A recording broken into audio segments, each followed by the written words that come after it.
அனைவருக்கும் வணக்கம். இந்த ஆனி மாதம் வரக்கூடிய பௌர்ணமி ஒரு விசேஷம் உண்டுங்க.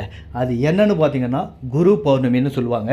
சிவபெருமான் இந்த உலகத்திற்கு ஞானத்தை வழங்குறதுக்காக தட்சிணாமூர்த்தியாக அவதரித்த நாள் தாங்க இந்த குரு பௌர்ணமி. இந்த நாளில் ஒவ்வொருவரும் அவர்களுக்கு கல்வி போதித்த குருவை வணங்கும் நாளாக புராதன காலத்திலேருந்தே இருந்திருக்குங்க. இந்த குரு பௌர்ணமி அன்னைக்கு உங்களுக்கு கல்வி கற்பித்த ஆசிரியர் அப்படின்னு சொன்ன உடனே உங்கள் ஞாபகத்துக்கு யார் வராங்க அப்படின்னு கீழே கமெண்ட் செய்யுங்க.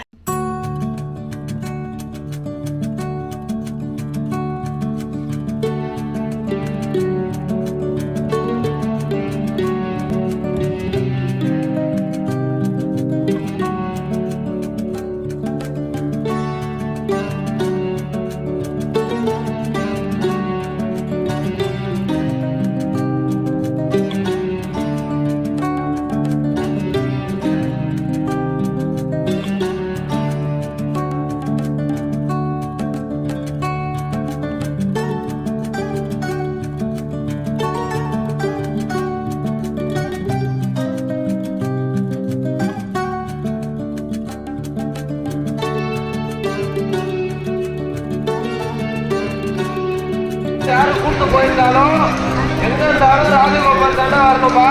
ராஜகோபால் தாண்டு தான் இருக்கும். எல்லாரும் எங்க இருந்தாலும் ராஜகோபால் தாண்டா தெரிஞ்சு காரப்பட்டு குழந்தை பாது எங்க இருந்தாலும் ராஜகோபால் தாண்டா வரும்.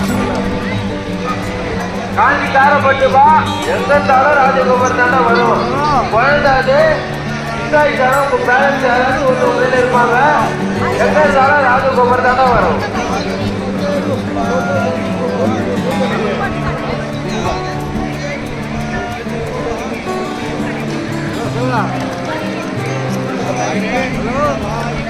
மலையேறி ராணி எங்கிருந்தாலும் ராஜகோபால் தானே வரும். மலையேறி ராணி எங்கிருந்தாலும் காஞ்சி எங்கிருந்தாலும் ராஜகோபால் தானே வரும். மலையேறி ராணி எங்கிருந்தாலும் ராஜகோபால் தானே வரும்.